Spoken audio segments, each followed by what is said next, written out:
How long did Willis flatline before you revived him? Just over 13 minutes. This is the EKG strip that recorded his cardiac activity at the time. Now, in your medical opinion, what does that look like? 2 heartbeats. 2 men died in that crash room, Scully. 1 man came back. The question is, which one?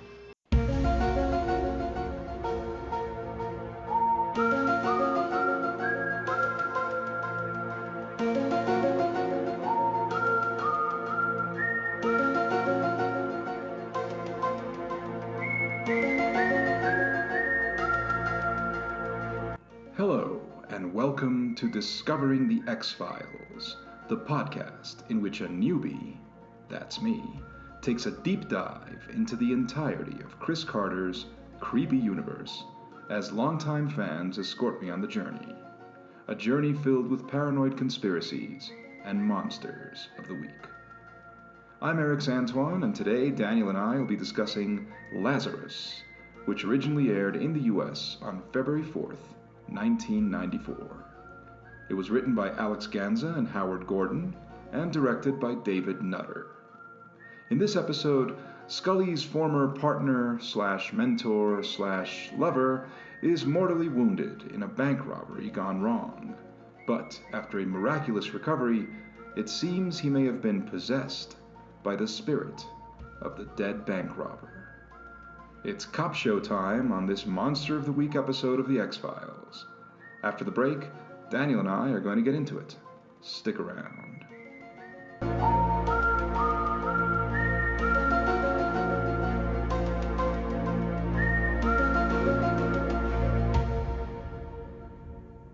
What can you tell me about near-death experiences, Agent Scully?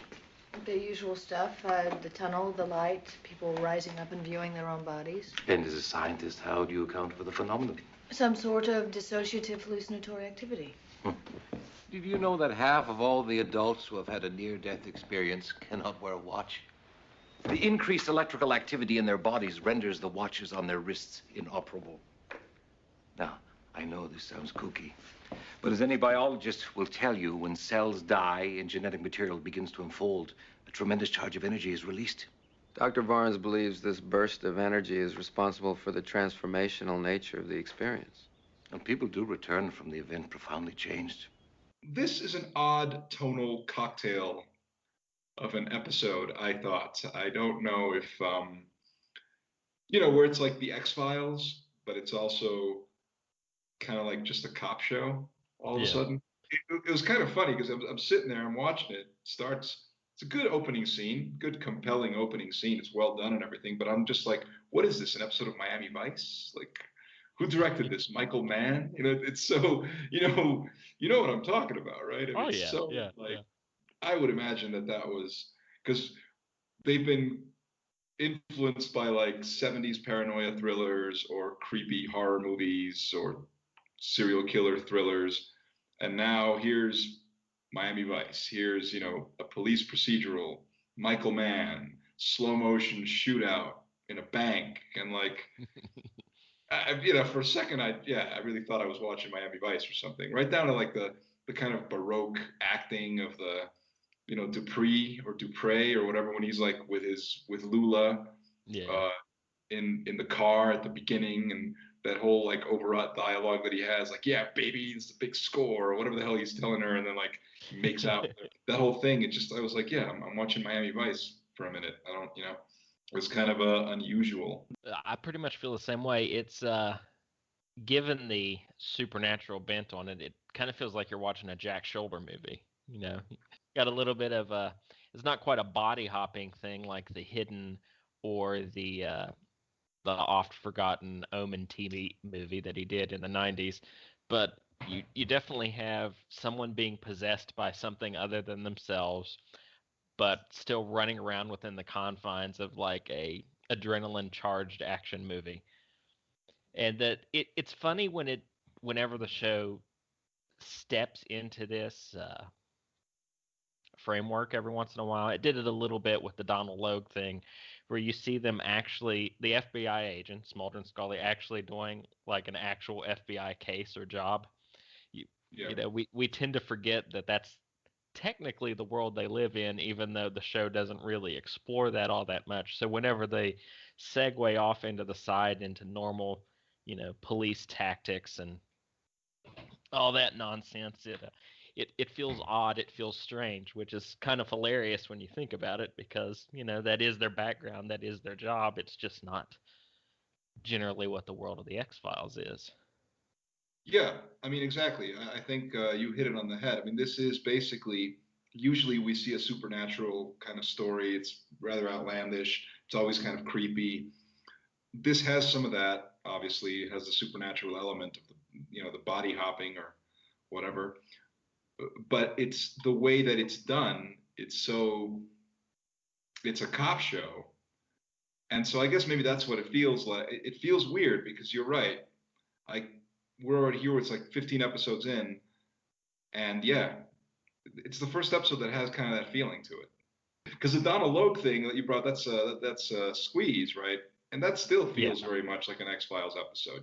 right. It's really creepy and all that, like a horror movie. But this is not. If this were the first episode of X-Files that I was watching, I would have a completely different idea of what the show is, right? I mean, Oh yeah. it's like, is that what this is? Like a cop show that occasionally has some supernatural shit going on, and so it's very much it's kind of strange. We delve into Scully's romantic history. A Yeah, a few little episodes bit. ago we saw Mulder's romantic past, blast from the past, and now we have Scully's romantic entanglement to some degree, and it's also kind of a bummer.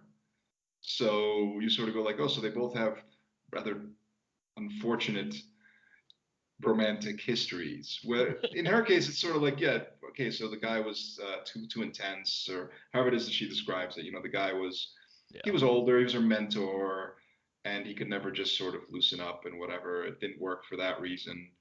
So it's not quite as pathetic as Mulder's case, where he was just basically eternally friend zoned and then like cuckolded again and like cold cocked. Um, yeah, I mean it's kind of interesting how when so far the two times now that they've delved into a romantic past, there always has to be some kind of a tragic or unfortunate connection to it. So like in this case, it's just the ex-boyfriend, but by the end of the episode, he's dead. So it's just unusual. Like it's not. It's just interesting that they're not really allowing that to get developed. It's like they bring up the past, but then they sort of throw it away. You know, Right. they put it there so we'll have some element of yes, they've had romance in their past, but we're not going to keep this. Like it's not gonna continue. Yep. Whether it's Amanda Pays sort of, they were thinking of bringing her back, but they didn't. Or in this case, Jack Willis, who, yeah, I mean, he's dead by the end of the episode, so it's irrelevant. Yep. There's definitely no intention of renewed romantic interest on that front. The other thing that really makes me laugh about the episode is that Jack Willis is as hard-boiled cop on the edge in too deep as you can get. He's just sweaty and manic from frame Yeah, one, yeah, which I guess lends credence to the, not Scully not entirely buying the supernatural aspect of it, because the dude's kind of a basket case already before anything crazy actually happens. So of course he'd still act crazy after it happens. he's kind of a walking cliche. Yeah.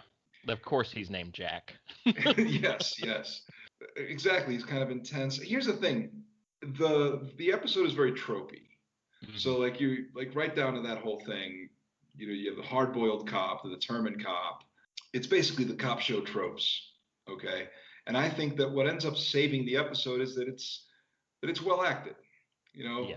Ultimately, it's really well acted. So that sort of that helps to offset the silliness of the premise, because there's maybe not silliness, but there's a certain.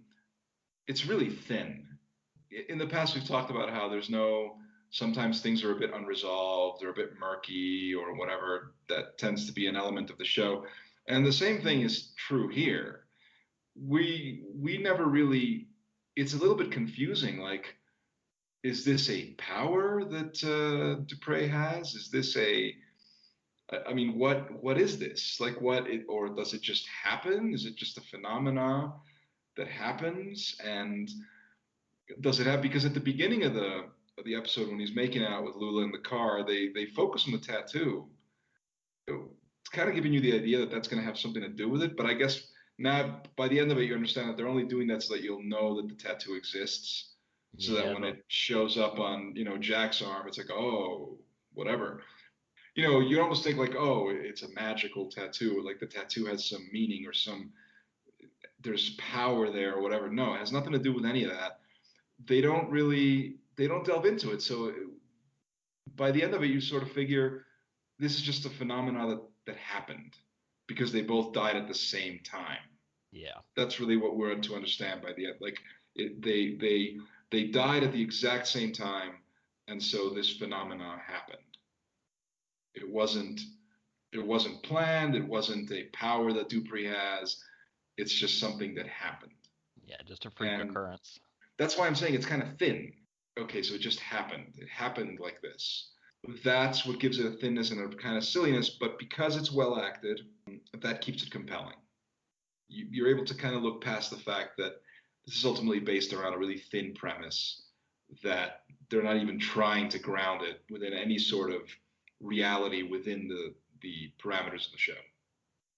Right. Yeah, they're entirely relying on the character work of the actors, you know, both our regulars and our guest stars, and it works. It's entertaining and it's compelling. You're watching it, even as it's falling on these tropes, so it's not necessarily unpredictable. Essentially, it's following the crime story format to a T. And there's like one very illogical element right at the center of it, which is you have the third act twist that it turns out Lula was behind it all the time, right? She set him up with the FBI. She wanted to get away from him, etc.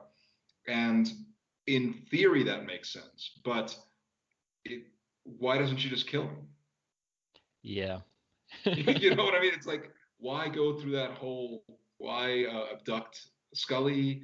Why do any of it? You know, the moment he shows up, why doesn't she just put a bullet in his head and be done with it? That's kind of illogical. Is there something I'm missing? No, I don't think so. And I was thinking about that a lot while I was watching it. Of course, you have the whole they're doing this star-crossed lovers robbing banks routine, which is pretty tropey within the crime genre in general. And obviously, at some point along the way, she's decided she doesn't want to have that life anymore. She doesn't want him around anymore. So she ratted him out. But they didn't really flesh that out enough. You don't really get to hear her perspective on it that much. They just didn't do enough with it, and throwing her brother in for one scene was really odd too. You'd think if you were plotting this out, you would have had Callum Keith Rennie in the car with them, helping them rob the bank, which would make it even more likely that Dupree would initially think that he's the one who did it and not her. Why would he think he did it if he wasn't even involved in the robbery to begin with? It's just odd. It's very underwritten, and I think they could have fleshed things out a whole lot more than they actually did. Yeah, interesting. You bring up Callum Keith Rennie. He's the "You did this to me" guy from Memento, right? Yeah, I think so. Yeah. Yeah, he's that. But here's the thing: he's got just one scene, and he's really good. He makes an impression, and I kind of, as I was watching it, I didn't realize at first that it was him, although he looked familiar. But it was a thing where I go like, yeah, he's kind of like a bargain basement Joey Pants. Yeah. You know, like he's sort of like, oh, if this were a movie or if this were Miami Vice, that character would have been played by Joe Pantoliano. No question. Oh, for sure. Just because like that's essentially what the guy's doing. And he's a really interesting character, and it's a good scene. But as you said, it doesn't, like, that's just, they kind of just throw that in there to pad out the episode almost, or just to sort of explain something. Yeah, it's a kind of red herring. It's sort of somebody had to have ratted them out, whatever. It's just to build the story. And actually, now that I think about it, you had a few episodes ago, we had Harriet Sansom Harris, and now we got this guy. I think Chris Nolan was a X-Files fan. Maybe. I'm gonna go out on a limb and say that he probably was a big fan of the X-Files because Spe- that's already two character actors that both of them in Memento, interestingly enough. But Speaking of connections to other filmmakers' works, of course, we already know that the makers of the X-Files were fans of Twin Peaks, and they've pulled a little bit of some elements from that and some actors from it as well. But I found myself wondering this time around if Lula was named Lula specifically because of David Lynch's Wild at Heart. hmm, I've not thought about that at all. But you're right that there's a, I wouldn't be surprised if that was the case. Yeah. If it's just a little, it's kind of a little reference, even if it's just an in joke for them. Yeah. As Lynch fans, that they're just like, yeah, we're gonna name her Lula. And I think you have a point. I hadn't thought about that. The other thing about this episode, though, that I think is important is that you really see Mulder. You see his level of concern and compassion for Scully. It Hmm. comes into play very strongly in the episode. I think it's nicely handled early on when he's really trying to push his theory forward, and he sees a lot of resistance, of course, from Scully as usual. And you do see him like he's visibly irritated, like more than usual. I don't know if I'm reading into it, but it seemed to me at times that he was getting really irritated, like he's trying, and you kind of see him at one point, sort of like like bite his tongue, maybe because he understands that there's a very personal connection for her, so it's very difficult for her to accept the theory in this time around. Yeah, I saw that too, and we also saw a little bit of that in Beyond the Sea, with the father connection after her dad passed away.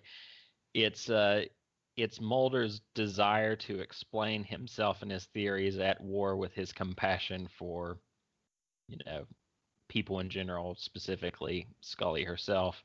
So he's holding back, but I think he gets irritated that he has to hold back. Yeah, yeah. That you kind of see a little bit of that. And going back to what you were saying earlier about how we see them in a rare case of them sort of just being involved in a traditional FBI thing, Hmm. where it's there's nothing really paranormal about it. It's not an X file essentially, Right. right? It's just a thing that they're doing. They're involved. It just happens to have a paranormal element to it. And I think this is the first time that you see Mulder really interact on just like a normal level with the rest of the FBI people Yeah. and showing his competence. It's like they all know he's kind of weird, but they also accept that he's professional and he's good at his job. Because there's a thing where you have that one agent, the bald guy who looks kind of like Frank Oz. I don't know if he's a character or whatever, but like that guy, at some point they're in the office and somebody starts saying something snippy about Mulder, and he immediately just shuts him down. He goes like, "Hey, come on, Mulder's good. Whatever. He's one Yep. of the good guys. Whatever he tells him, he's just like, nah, you should listen to him. You might learn something or whatever, right?"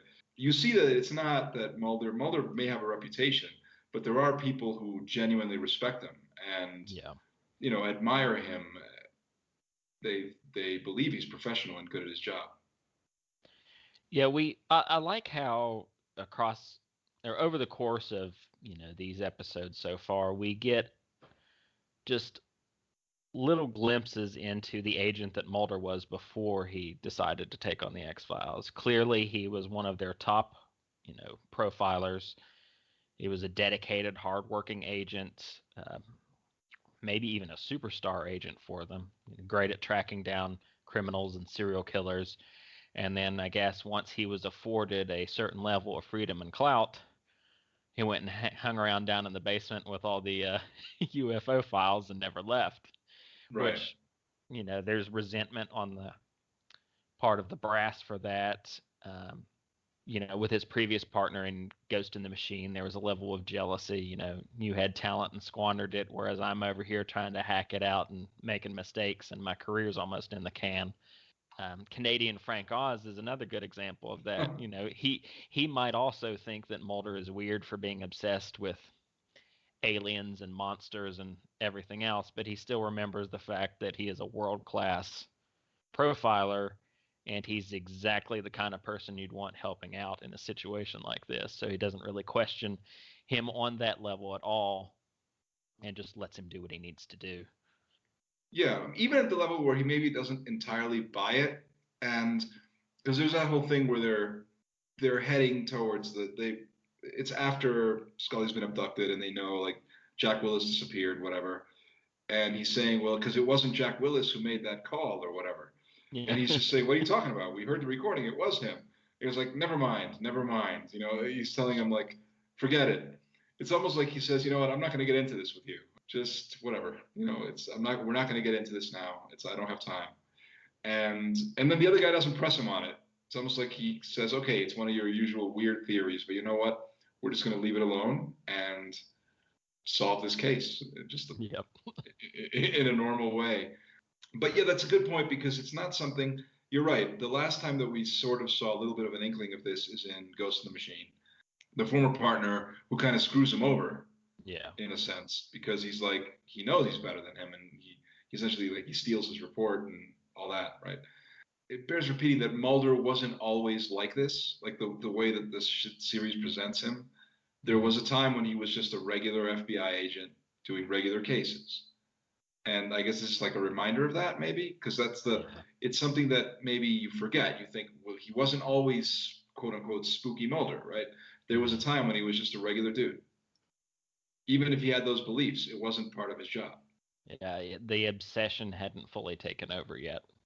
But yeah, I mean, there's not much else I can really say about this episode, other than that it's a tropey episode. It's watchable. It's entertaining, and it's watchable, but it's also kind of thin. That if it wasn't for those individual elements, it probably wouldn't really register much. That was my impression. As I was watching it, I did enjoy it, but by the end of it, I was like, this is kind of inconsequential, because I'm assuming that none of this is going to turn up again in any way. No, you know, it's a one and done. Yeah, I mean, even though it delves a little bit into the backstory, into Scully's romantic history, it's just kind of an element that they put in there, because I was reading in the behind the scenes that in the original draft of the episode, it was going to be Mulder that got possessed by another entity. That's how it was going to be. But then they had made a decision at that point where they said, no, it's better. We're going to try to, you know, we don't want this sort of phenomena to actually happen to them. You know, we'd rather just they be investigating it or they be observers. So it's not going to happen to them. I'm pretty sure that they eventually went back on this in some way. I don't doubt that. You know, a show that runs for 10 seasons, at some point they probably just said fuck it. But this early on, they were like, no, let's you know, let's not do that. Because if it had been Mulder, like, I wonder, would it have been the same thing? Like, they're at the bank, you know, doing a case. Like, I just don't see Mulder even being involved in something like that. So it would have been shoehorned in any case, because why would he even be there? It would be weird. I guess you could play off the whole acting different because you're possessed aspects on the fact that everyone thinks Mulder's a weirdo anyway. So, you know, that might have worked from that angle, but we just had Mulder get shot and tossed in ICU a couple episodes back. It would have been weird to have it happen again. Yeah. Off the bat. Now, even if the episode order was different and this happened later in the season, it still would have been weird to repeat that already. Yeah, so, the same trope. Yeah, in the end, it's probably better that they changed it. Not for the reasons that they did it, but just narratively, and then the way the story fits within, you know, the entire framework of season 1. It would have felt a little odd. Yeah. Coming so close on the heels of other stuff. Yeah, and I think it just would have been weird, because they would have had to sort of contrive a reason for Mulder and Scully to be at a bank investigating just like a regular criminal. It just would have been weird. And also, you wouldn't have bought Mulder as this obsessive cop who's been chasing after a career criminal for years or whatever it is. Yeah. And that whole thing just would have been out of character. The whole story would have had to be different. Yeah, it would be different. I don't know how given the nature of the crime, armed robbery. I don't know how you would pull Mulder into a connection with it and have it be something that where he stopped searching for this person so many years ago, but they kept doing stuff in the interim, and then all of a sudden he's back in and obsessed again. You would still have to have kept, I guess, a partner framework, but then Mulder's the one who gets shot, and the former partner is the one who kills the man.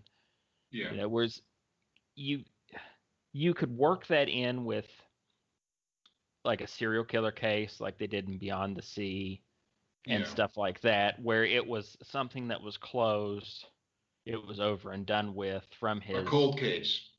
from his regular FBI days, and then all of a sudden there's a resurgence and he's pulled back in to help out. That would work, but you can't really do that with bank robbers. That's just Yeah, I it guess the just only way doesn't. that would have worked is if Yeah. someone broke out of jail and decided to rob another bank again, and that's already overstuffing the front end of the episode. It's already too contrived if you do it that way. That's the thing. I think if it had been Mulder, it would have had to be Mulder and an old partner of his Mm-hmm. or his mentor, and he's just there helping out. It would have the opening would have been without Scully. It would have been him and his mentor, Yeah. and then he gets shot or whatever, and then that's how the story would have had to play out. And I just think that what they ended up doing works because it's cleaner.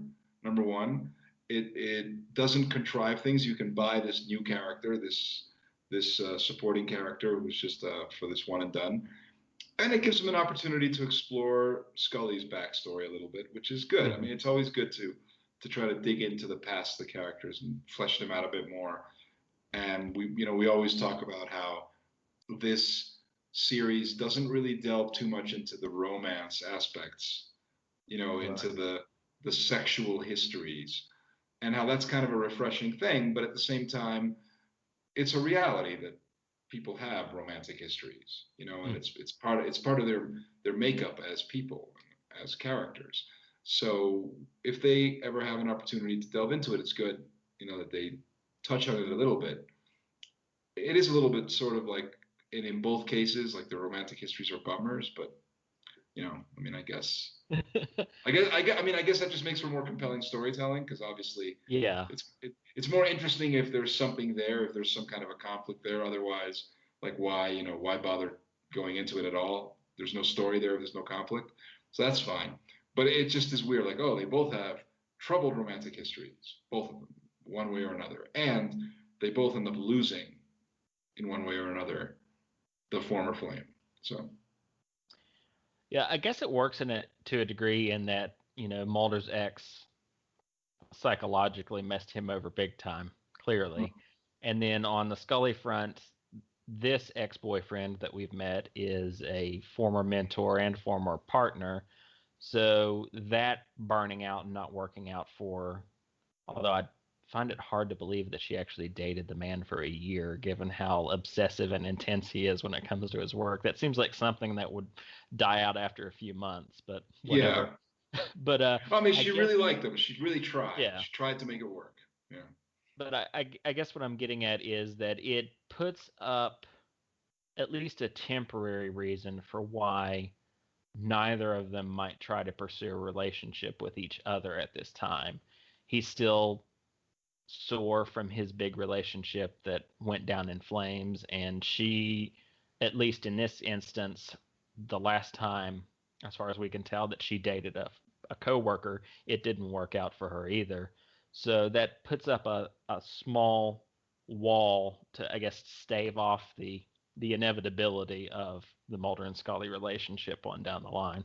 Yeah, if nothing else, it works. It works on that level, right? It works on the whole will they or won't they. We're not exploring that because this is why they wouldn't.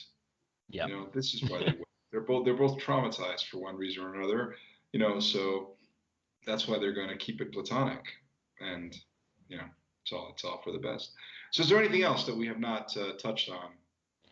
The only the only other thing that really stuck out for me was the OR sequence where Jack is being the attempts at shocking him back to life, and then we get the Yeah, shots of the corpse of Dupree in the background jumping every time that Jack is hit Yeah. with it. And that sequence is really well done. That's some really great imagery right there. Yeah, no, it's really good. That scene is good. I agree with you. And it's fun how like that's happening there and no one notices. Yeah. And that makes sense because obviously they're focused on the one thing, they're trying to resuscitate Jack Willis, so they wouldn't notice. Why would they notice? But they put it there, and that's a way, that's shorthand, so that we get it. We get what's going on. The episode's called Lazarus. We know it's going to have something to do with that. Though, well, that's the thing too. It doesn't have episode titles, right? Mm-hmm. You don't see episode titles on screen in the X-Files. They never display the episode title on screen. You wouldn't have known what it was called, right? Like when watching this episode when it originally aired, would you have known that it was called Lazarus? Maybe if it was listed in the TV guide, but other than that, no, I probably would have just watched it cold. No clue what's coming at me. Yeah, because that's actually, I'm curious about that because the X-Files episodes have names, just like a lot of shows. Like every episode, every series, the episodes have names, but not every series actually displays them on screen. Right. And I do think it's interesting because fans tend to know what an episode is called. And I've always wondered, like, where is that information normally? I mean, now it's like on the DVDs or whatever, right? Or on streaming, the episode's labeled a certain way. But with series that don't have an on-screen title for the episode, like I've always wondered how it is that fans keep track of that. It's weird.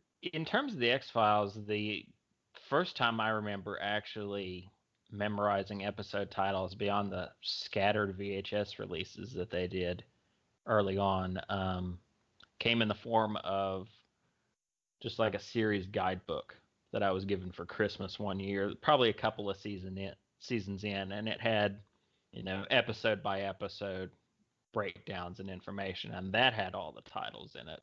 And I recall that being the first time that I could actually name episodes instead of going, oh, it's the one like The Hidden, or oh, it's the one like The Thing, or or the one like Ghost in the Machine. Basically, that's all we can really say about this episode.